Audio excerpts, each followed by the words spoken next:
అందరికీ నమస్తే, welcome back to our channel. నేను ఇప్పుడు ఫ్రాక్ అయితే చూపిస్తున్నానండి. ఇది ఆర్గాన్జా క్లాత్. ఇది కింది పార్ట్కేమో 5 మీటర్స్ తీసుకున్నా, బాడీ పార్ట్కి మాత్రం 1 మీటర్ తీసుకున్నా. టోటల్గా 6 మీటర్స్ అయితే పట్టిందండి. ఈ బొమ్మకి కరెక్ట్గా పట్టలేదు.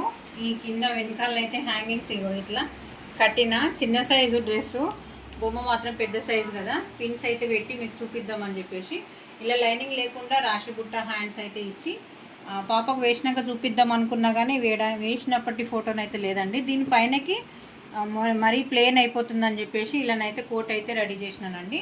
కోట్ అయితే ఇట్లా వస్తుంది. మీకు ఈ డ్రెస్ ఎవరికైనా యూజ్ అవుతుంది, ఎవరైనా డిజైన్ చేసుకోవాలని అనుకుంటే ప్లేన్గా కాకుండా ఇలా యూజ్ చేసుకుంటాను ఉద్దేశం కొద్ది. దీనికి లైనింగ్ అయితే ఏమీ లేదండి, ఓన్లీ నెట్ ఫ్యాబ్రికే తీసుకున్నాను. ఇక్కడ ఈ కరూస్ అనేది ఇట్లానే రావాలని చెప్పి నన్ను అన్నారు కాబట్టి సేమ్ యాస్టీస్గా ఇట్లానే తీసుకున్నానండి. ఇట్లా ఈ డ్రెస్ మీకు ఏ విధంగా అనిపించింది, నేను స్టిచ్చింగ్ చేసిన విధానం మీకు నచ్చిందా నచ్చలేదా కామెంట్ బాక్స్లో కామెంట్ చేయండి. ఈ ఐడియా ఎవరికైనా యూజ్ అవుతుందన్న ఉద్దేశం కొద్ది మీకు వీడియో షేర్ చేస్తున్నానండి. నచ్చితే కనుక లైక్ చేయండి. మరిన్ని వీడియోస్ కోసం మన ఛానల్ని సబ్స్క్రైబ్ చేసుకోండి. ఓకే అండి, థ్యాంక్ యూ.